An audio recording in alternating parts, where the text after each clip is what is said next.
Hey, everybody, welcome to this episode of Real to Real Talk. I am Sergio Barrera, and it's time to talk movies. And of course, I love talking movies with none other than the other Real to Real Talker, Paul Britton. Paul, welcome. This guy right here. How's it doing?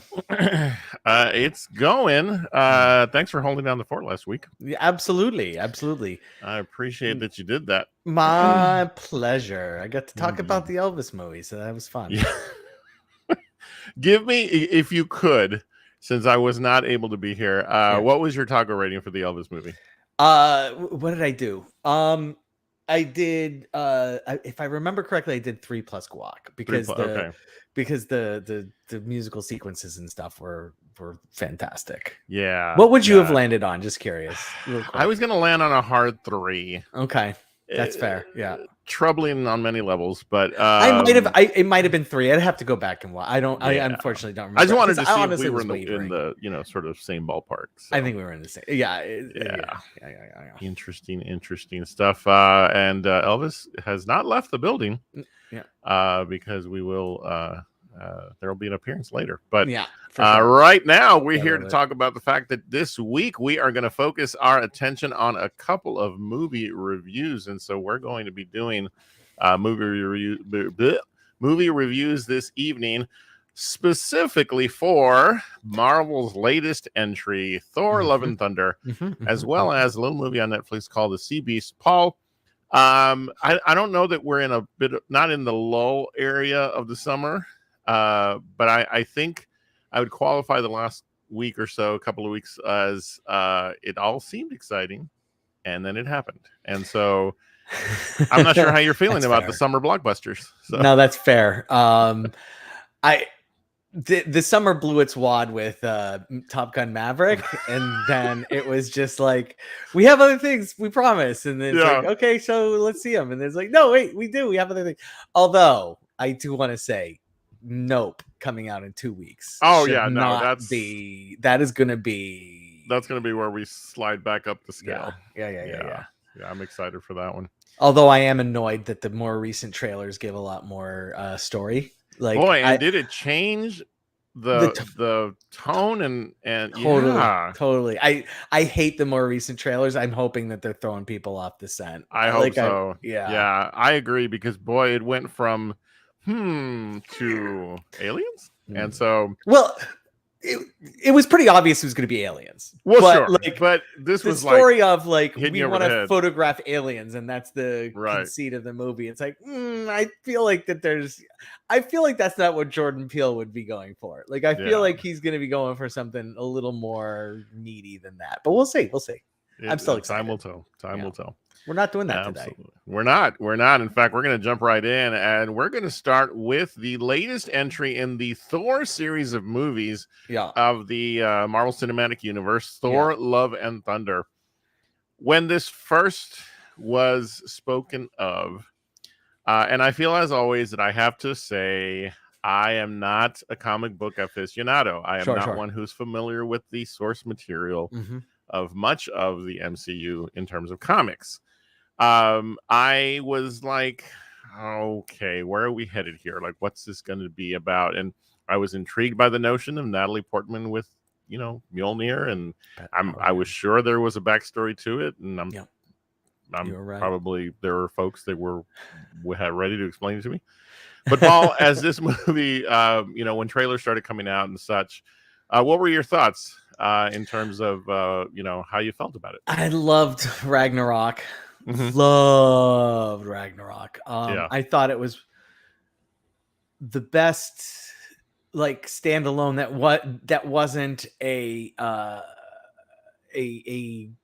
just a mini Avengers. Civil War being the version of that.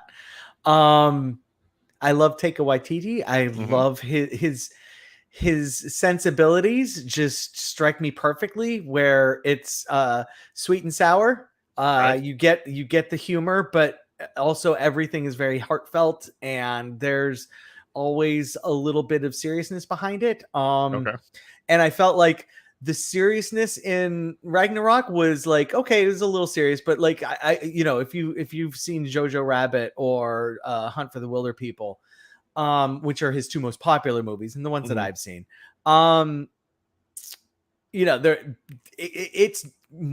usually more than what we got in Ragnarok, and that's where Love and Thunder went, and I was happy about it. Okay. Again, for me, as this movie approached, the trailers were pretty humorous.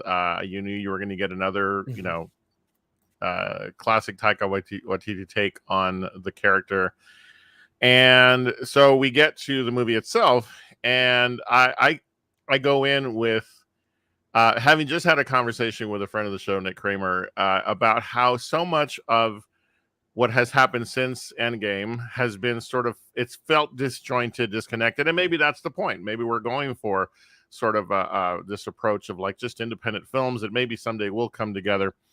And so I thought, okay, I'm going to look at this from the perspective of just the Thor series. And yes, there's going to be some callbacks with the, Guardians of the Galaxy and such. Yeah. But I was surprised to find that this movie, for me, and I'm just going to jump right in and say it, and then we'll talk about, our thoughts, just did not work. It didn't work for me. Okay. It did not have the charm that I was hoping for. Okay. And so, yeah, I'm kind of going to go backwards here and just start with the fact that I was disappointed by this film. Okay. So I'm curious to see what I was mildly disappointed, only because I do feel like it tried to do way too much, and not everything worked. Here's my super high level 5,000 foot review is that there are parts of this movie that are as good as anything you'll see in any standalone Marvel movie. I'm not talking like Infinity War and the first Avengers movie or Endgame, where those are like really special. There's amazing things, but there are aspects of this movie that are as good as you're going to get. And there are aspects of this movie that just don't work. And on a level that is as bad as you'd see in, in any Marvel movie that we've seen before. And so I kind of, when I look at it, it's really a dichotomy because this good stuff is really good. Christian Bale, the villain in this movie is the best standalone villain we've had, and I agree. He is so good. I agree, and he does the amazing, scary as all hell, like just really a scary villain, but also has these moments of accidental levity that I expect from a Taika Waititi character that absolutely work.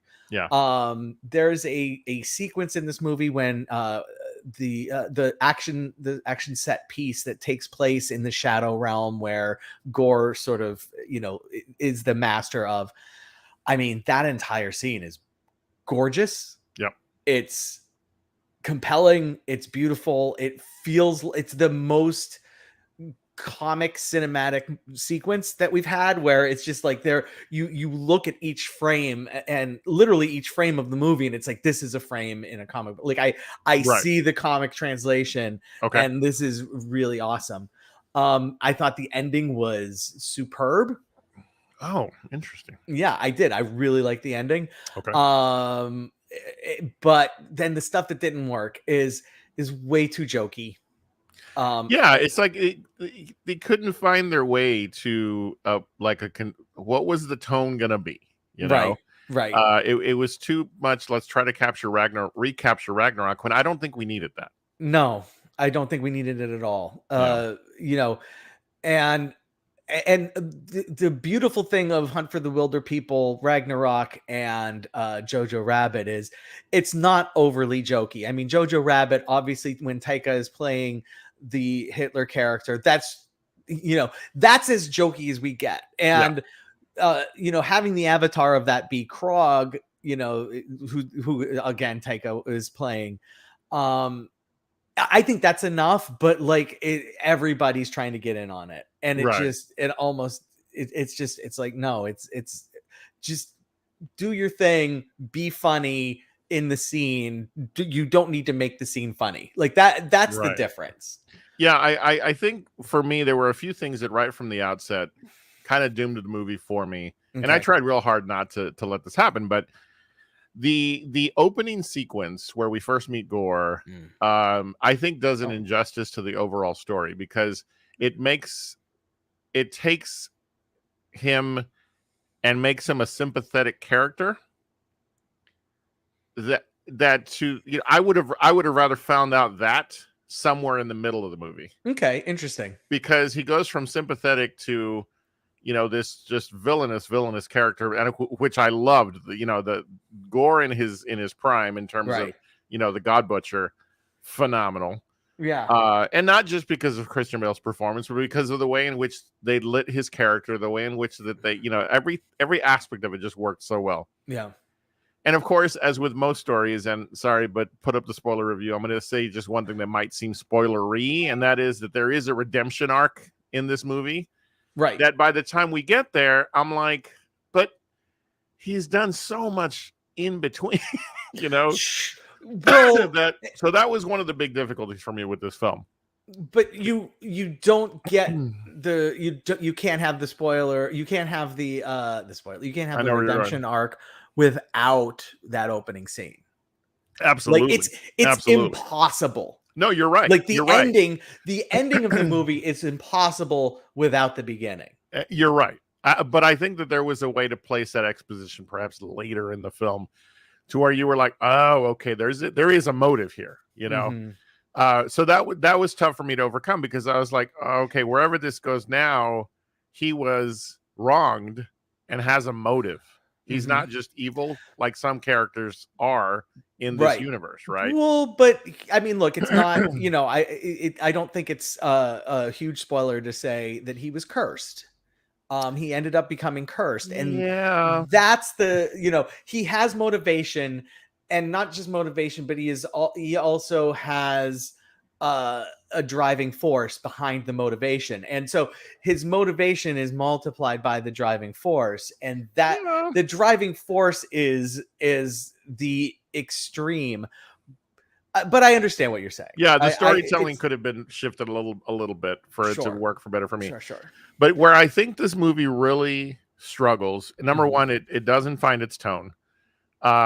It goes too much for jokey, and one of the things that I went to go see it with my friend Nick, and one of the conversations we had afterwards was, you can't make Thor this much of a doofus and still have me care about this character. Because if I go back to where we began with him to now, yes, there's always been a humorous thread running through how he's portrayed, but there was just something about, he really isn't this much of a simpleton the way he's portrayed in this film. So they character decisions made that I was like, what are we doing? I don't understand where we're headed with this film and with this character. Where is Thor trying to go? Yeah, exactly. And I do want to say the weakest part of this movie is by far, and it's not even close, is the intro of Thor as being a member of the Guardians of the Galaxy. It's just not, that scene doesn't work at all. No, it wasn't necessary as far as I'm concerned. Other than introducing the goats, but I think that they could have very easily introduced the goats in any other other way, in some other way, and still been equally as compelling, because I did like the goats. Yeah, but you're right, and that intro sets him up as a doofus, and it's like, we know what Thor is all about, and he's, like you just said, he's not that big of a doofus. He's very vain. He is extremely vain. He's very prideful, but that doesn't mean he's a doofus. And you're like, and I think that plays into the jokiness. But the thing that you've hit on, and that I want to highlight as my biggest problem with this movie, is direction. And the tone was a problem, but the biggest problem with this movie, and honestly with every Marvel Cinematic Universe movie since Endgame, is there's gotta be some kind of direction. And I'm okay with the idea that, hey, maybe these aren't leading towards some big monster plot, a la, Thanos and the Infinity Stones. Is it or isn't it going to lead to Secret War? What? That's okay, but the problem is that there still needs, like, even if you aren't building towards a 10-year story arc, again, even if you're not doing that, you still need to give these characters motivation. And they're so I mean, even Doctor Strange, there just wasn't the motivation is absolutely lacking here. And it feels like that. I mean, it's like, where's it? Just the whole thing feels very adrift right now, and it really does. And that's the problem, and that's really where it's like, what's going on? And some people will say, oh, it's spread too thin with the shows and stuff. Maybe, yeah, but I don't. That's not my feeling. My feeling is just direction. It needs a direction. And if you're wanting to just entertain us with individual characters, the Eternals, and more Doctor Strange, more Thor, because is this not his last run at this character? I mean, who knows? At the end of the day, for me to properly review the film, I think I just have to leave it to this film. Sure. Right? Sure. Because you're right. Everything about this last sequence of movies has felt very disconnected, like I said earlier. And I think that part of me as a viewer has to then just separate myself from all that and say, okay, I can only judge this film on its own merits and its own space, and that's it. And the last thing I want to say, because I agreed with everything else you said about what worked with this film. The visuals were phenomenal. You're never going to get anything but the greatest in terms of, most special effects and such. But the one of the parts that to me was such akin to blasphemy. You cannot spend 3/4 of a film building up your female characters to be the focal point of this story and then absent them from the climax. Tessa Thompson okay, quietly puts together such a stirring and beautiful performance with the material she's given. Sure. Natalie Portman. Okay. And yeah, she gets in on the action, but there's a definitive story point where I'm like, you're going to do what? After building him as the doofus? And there's something missing in the last act of the film when you take away the impact of those characters. And to me, that was a big flaw in this film. And I understand what you're saying regarding Tessa Thompson. I will say for Natalie Portman, on the Natalie Portman segment of it, I believe that in the final scenes leading up to the end, and we'll just leave it at that. Okay. She is the emotional centerpiece of the movie, and it's impossible to achieve the climax and literally the emotional climax that it reaches, that the movie reaches, and that Thor reaches, and honestly, a very stirring moment at the end of the movie, in my opinion. Okay. And then there's a denouement after the emotional climax that got me super excited. Like, I was really excited about the denouement portion, and that's really what I enjoyed. And I don't think you get that without Natalie Portman and her character and her performance. I think the way that they brought her into the final sequences was an attempt to say, okay, see, he can't without her, which, okay, great. But it was just this, there was such a gaping spot where I was like, man, you made me want to see more of these characters. And then, there for a good while, there wasn't. And so, again, a very uneven film from outset to end. Yes. Does it belong in the pantheon of movies? Of course it does. And, people are raving about it. I don't think it's going to have the box office that it opened with. Continuing from this point, I am looking at those numbers very curiously to see, will it maintain any momentum. The flip side is that what's coming out this coming weekend, and the answer is exactly. So there's a bit of an advantage there, but we'll see, because when Doctor Strange opened, it was the same thing. It was a monster opening, and then week 2 was a dip. So that is what this movie leaves me with, this curiosity to see what's it gonna look like after this week. So we'll see. So are we ready to give this movie a rating, Paul? Because the most a movie can get is 5 tacos, maybe some guac. Paul, for Thor: Love and Thunder, where do you land? This is just standard 4 tacos. Okay. I really liked it. For me, the positives greatly outweighed the negatives, as you mentioned. Reviewing it in and of itself, I think there are some connections to the greater story arc that Thor you can't completely ignore because of his importance to the prior story arc. But on its own, it was still good. Like, if I compare it to, some of the other Marvel MCU movies, it like I said, there's some really amazing stuff in here, and I hope people go check it out, because Christian Bale's worth the price of admission, period. So yeah, well, that's definitely the big influence on my score with the guac, because Christian Bale got it, the extra guac. Three tacos plus guac for me on Thor: Love and Thunder. Again, there were just, for me, too many flaws in terms of its overall presentation, but Christian Bale was phenomenal. Tessa Thompson stood out. I just want them to do something to give me Thor back the way, I liked the vain Thor learning a lesson.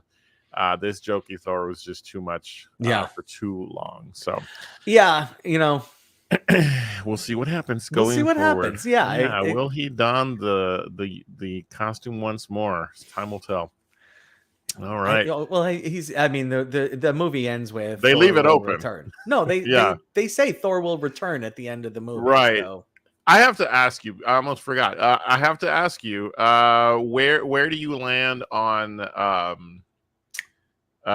Shoot! Why can't I think of his name right now? Gladiator played Zeus. Oh my God! Russell Crowe. We didn't even mention his appearance. It's so funny. It's so hilarious. So funny. But again, like. Does it have to be that funny? I felt like he was out shooting the scene. Like, right. Yeah. He was too good. Yeah. For what was happening around. And he is not, let's just say he is not in gladiator shape. No. And no. So I wonder if that was on purpose. Like, I really do wonder. I don't know. But it was beautiful. It was great. Yeah. Russell Crowe definitely gets a shout out. Yeah, absolutely. I'm glad I remembered to say that, because that was one of the moments where I didn't out loud laugh much at this film, but that was just, his attempt. It was almost like you knew he was attempting the accent, knowing he couldn't hit it. Yeah. So, good stuff there from Russell Crowe. All right, well, we move now to the animated release of the movie called The Sea Beast, available on Netflix. You brought this movie to my attention. Yeah, and Paul, thank you. Okay. I'm curious to know your thoughts, because you do love the animated stuff. I do. And there's, it was okay. It was all right. I'm just glad you brought it up so I could watch it.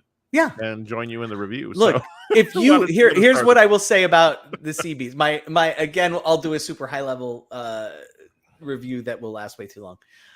If you loved How to Train Your Dragon, yes. If you love How to Train Your Dragon, then you will definitely like the Sea Beast. Yeah. Because this is not as good as How to Train Your Dragon. No. It makes an attempt. Basically the same movie. Yeah. But it's good. Like it has charm. It has charm. Exactly. Yeah. I really like the main character. She is super spunky, and I'm always going to appreciate and enjoy a super spunky character like that. From an animation standpoint, this is the problem with computer animation is that it's too easy to do mediocre computer animation. Like it's way too easy. And this is what we have here. This is the design is just okay. Like it's not, there's at no point am I like, oh my goodness. It's just like, okay, this is good. This is fine. The story is again, How to Train Your Dragon. Yeah. And it's fine, you know, like it is just a good animated movie that is not horrible. And I could definitely name some horrible ones, but this is not that. This is not offensively bad as some of those horrible ones are. It was a charming story. I mean, there were so many elements, like you said, from How to Train Your Dragon. There was a little bit of Moana thrown in. It felt like, but at the end of the day, you know, I think it did overstay its welcome. I think at 2 hours long. Oh yeah. This needed to be 145. But because I mean, boy, they were expositing on some things that I was like, okay, I get it. Like, let's move the story along. The kids aren't caring. I promise you. Yeah, exactly. It was almost like Netflix was saying, listen, we've kind of upgraded our animation skills. Let's show this off for as long as we can. And it just because this is a bit of a step up comparative to what they've given us in the past. But that was my biggest bug. It was like, okay, I'm losing interest. And and then the story does pick up toward the end, and it has kind of a very preachy sort of last act, or the last sort of all the exposition at the end was just a bit heavy, and I was like, okay, I don't know that this was all for kids, but yeah. But no, the character of Maisie was just fantastic. Carl Urban, as Jacob does, I mean, it's Carl Urban, so he does great work. But yeah, so so the Sea Beast on Netflix. Paul, what are your thoughts in terms of a rating? It's 3. It's just it's a 3. It's the perfect 3 taco movie. It's just like, okay, good, done. And there, it wasn't, it's good. It's fine. There. It's absolutely I'm going to keep those 3 tacos up as well, because that's what it got for me. 3 tacos. Definitely check it out. The Sea Beast on Netflix. And as with all movies that we review, we want you to form your own thoughts, folks. So we thank you for listening to what we have to say, but check it out for yourself and tell us what you think. You can do so on our social media. Just shoot on over to Facebook and look up Real to Real Talk, where you can comment on this episode and let us know your thoughts on the movies we reviewed and what movies you're watching. Perhaps you can also catch up on past episodes and know what we've talked about by stopping by our Instagram account at Real to Real Talk, so you can see what we've been talking about here in the last several weeks, months, and such. Don't forget, if you're watching on YouTube, we thank you. Make sure you click that subscribe button so you know when our episodes land, as we are live every Tuesday, 8 Eastern, 7 Central. But if you miss the live episode, you can always catch us once it archives. So make sure you click the subscribe button and also that notification bell so you know when our episodes arrive. All right, that brings us to a segment that I am so happy to get to participate in this week. It's time for What the Hell Did I Just Watch? Paul, take it away. Yeah, okay, so we had a whole thing planned last week. We did, I'm sorry. As you all know, it's fine. Honestly, please don't feel bad. Life happens. As you all know, I've been trying to theme What the Hell Did I Just Watch to what we're talking about from week to week. Mm-hmm. And look, Elvis happened to have made a whole bunch of movies, some of which are infamously bad. And so, of course, I was going to do Elvis movies. And I was like, hey, Sergio, I'm going to be doing an Elvis movie for What the Hell Did I Just Watch? It would be awesome if you picked an Elvis movie to do as well. Yeah. We didn't even tell each other what movie we did. So it's entirely plausible that we even did the exact same movie. I'm wondering. I'm guessing not. Okay, hopefully not. I think it would be funny if we did. But anyway, it's not difficult to find a bad Elvis movie to say, what the hell did I just watch to, though? So, so carryover from last week. What the hell did I just watch? Is Elvis movies. Excellent. Who do you want to go first, Sergio? I would like to. Simply because as the happy guest on your segment, I just kind of I'll let you be the main event. Okay. So I decided to watch Viva Las Vegas. Oh, okay. Interesting. That was the film I chose. Okay. Again, I go in knowing that Elvis Presley is never going to be known just for his films. It was the music that was the core of everything. But of course, his movies were vehicles for his music. Mm-hmm. And that's well known by many. So this being my first Elvis film, I went in with wide open. Okay. Let's just see what happens. Yeah. And wow, talk about cheeseball. I mean, this whole. Have you seen Viva Las Vegas? I haven't. No. Okay, let me tell you something. So this would have been. Let me get the year, because when you look at the simplicity with which they're telling stories roundabout now. Let's see. This was 1964. Yeah. There is a simplicity to a movie that Elvis Presley stars in when you know that he's there to be the leg shaking, arm flailing, dancing singer that he is. So we get the story of a guy who he's a race car driver. Yep. And the basic plot of the film is that he needs to get an engine for his race car so he can take part in the Grand Prix that's there in Las Vegas, right?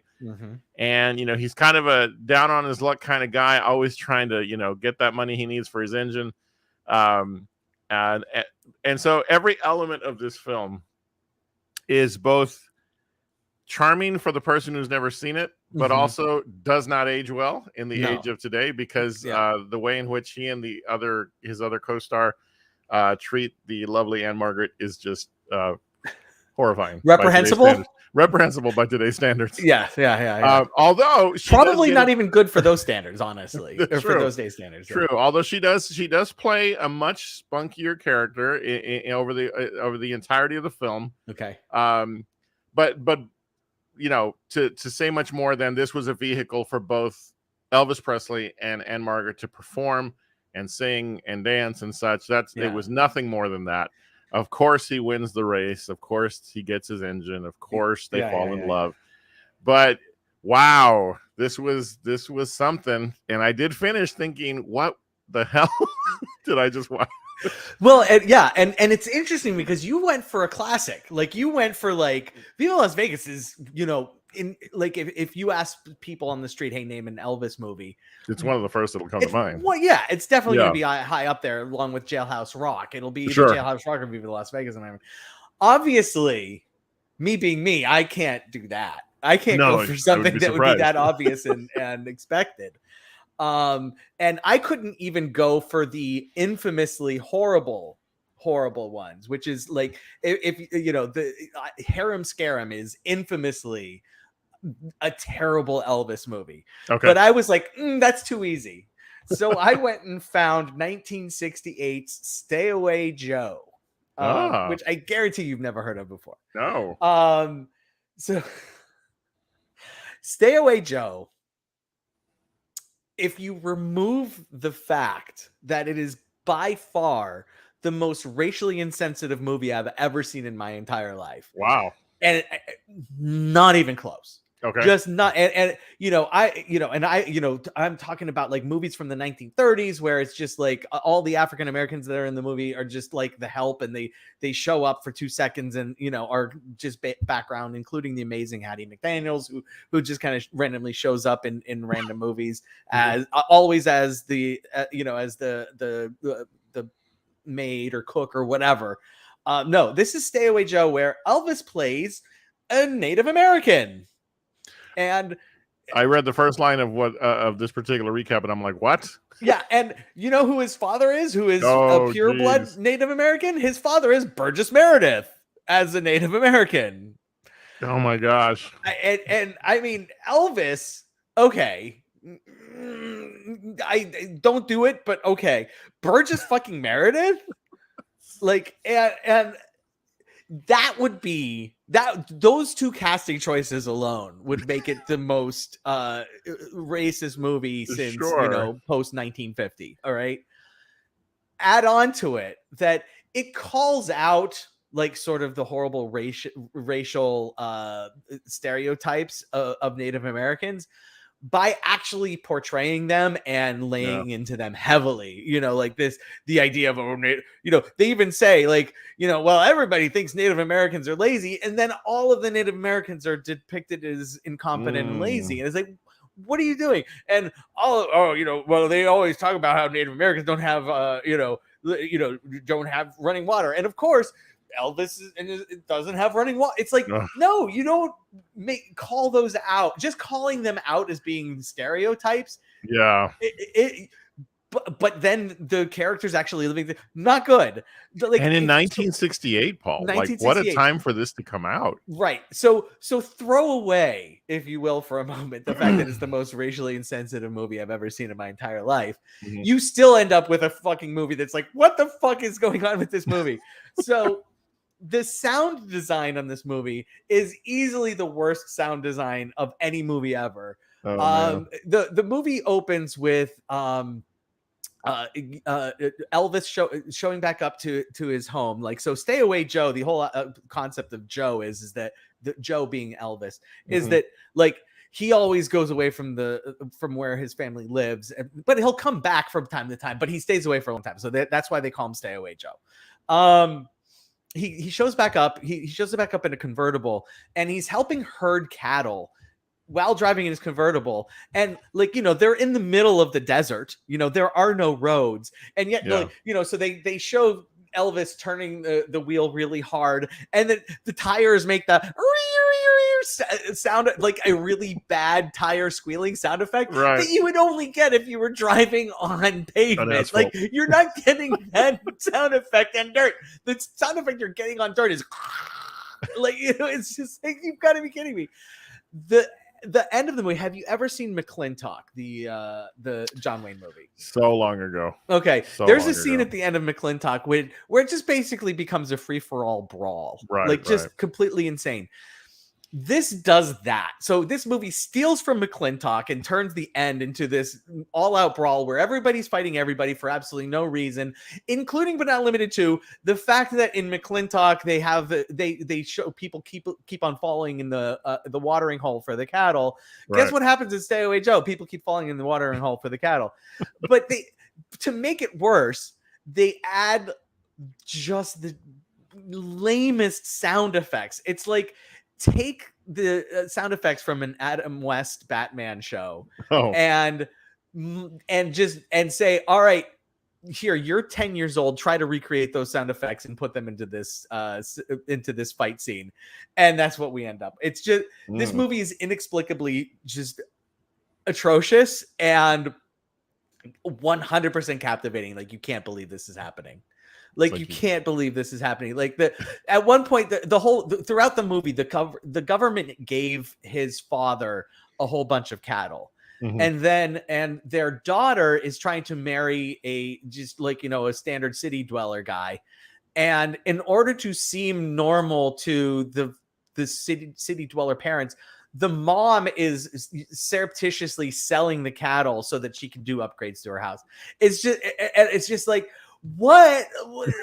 Wow. It's well, you win. What the hell? This movie was real. It's just I have no idea. I don't know what to do.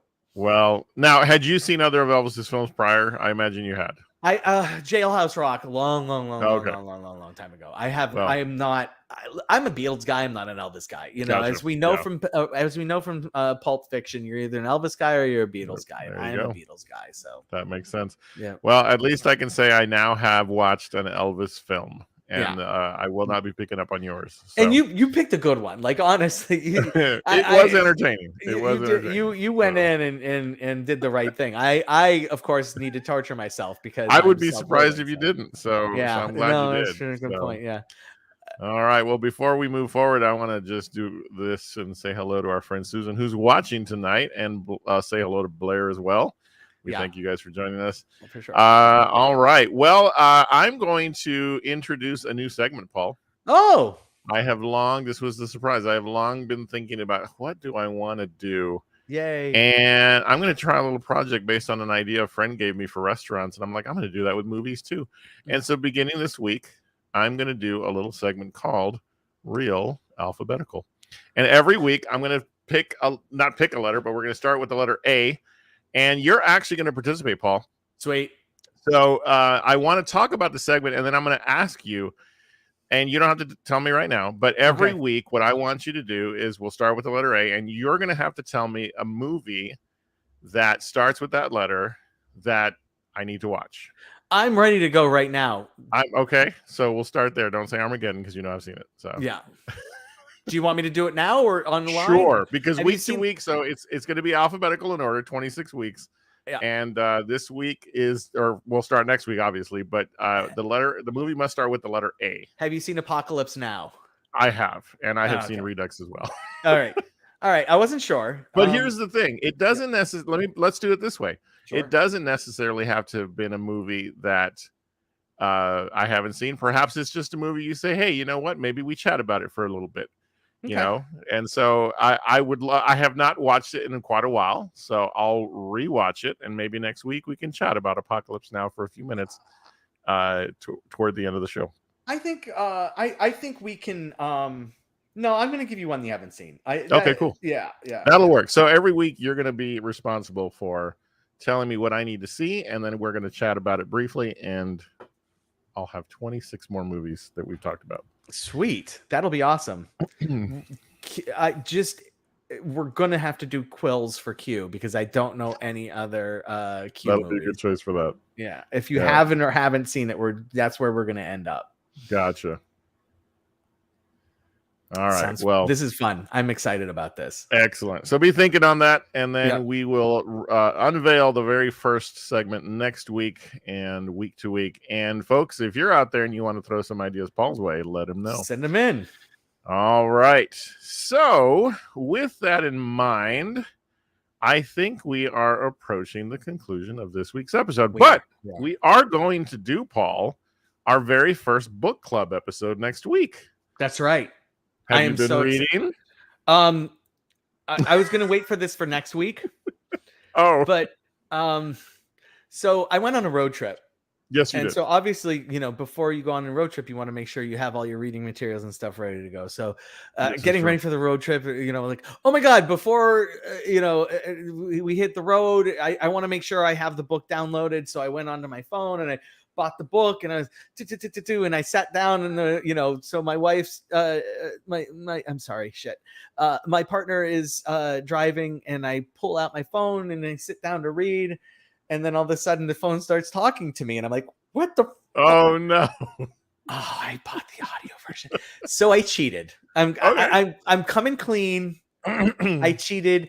I wasn't about to go, double down on at what I was spending for reading Where the Crawdads Sing. So I apologize. I have read the book. So you did the audiobook.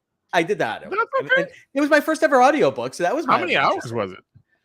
Because that's the only thing that's ever turned me off on audiobooks is that some of them just take too long. I'm like, I can read. I think it's 9 hours. Okay, yeah, no, I can read faster than that. So the book is Where the Crawdads Sing. The movie is coming out this weekend, and so we will be talking about Where the Crawdads Sing, the film, and we'll connect it to our experience and having read the book. Exactly. And hopefully this will be something we'll do in future episodes when the moment comes. So I'm going to give everybody a preview from the audiobook, like just a little taste. I love you, Kaya.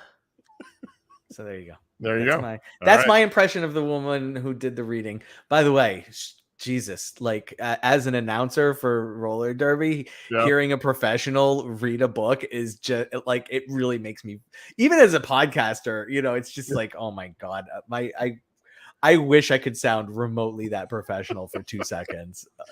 Oh man, silky smooth pipes. Holy smokes! It was. I might have to go on Audible and just do the you can listen to it for a little bit. Just okay, yeah, do it. Hopefully, it's a segment where she says, "I love you, Kaya." Comes up a lot. We're also excited because we're going to have a visit from one of our favorite folks. Our friend Kristen will be joining us as we speak about a very unique film. I'm going to do a post about the film in the next couple of days because, Paul, I really would love it if folks would watch it ahead of, if they haven't already, ahead of our discussion on it next week, because we're going to get an opportunity to review a film called RRR. Yeah. And it's on Netflix. It is on Netflix. Again, we'll post about it here in the next couple of days. It not only is a look at a very unique film, but also an opportunity for us to talk about Tollywood, which I'm learning more and more about Indian cinema as I explored this film. So that'll be the stuff we'll be doing next week. So, Paul, until then, thank you so much for another fun episode here on Real to Real Talk. Absolutely. Thank you, sir. It was good fun. Thanks. Good to have you back. Finally be back. Absolutely. All right. Well, we thank all of you for joining us. We appreciate it. And we look forward to seeing you once again next week as we continue this movie watching journey here on Real to Real Talk. Don't forget, you are awesome. You're amazing. And the world's a better place because you are in it. We'll see you next time.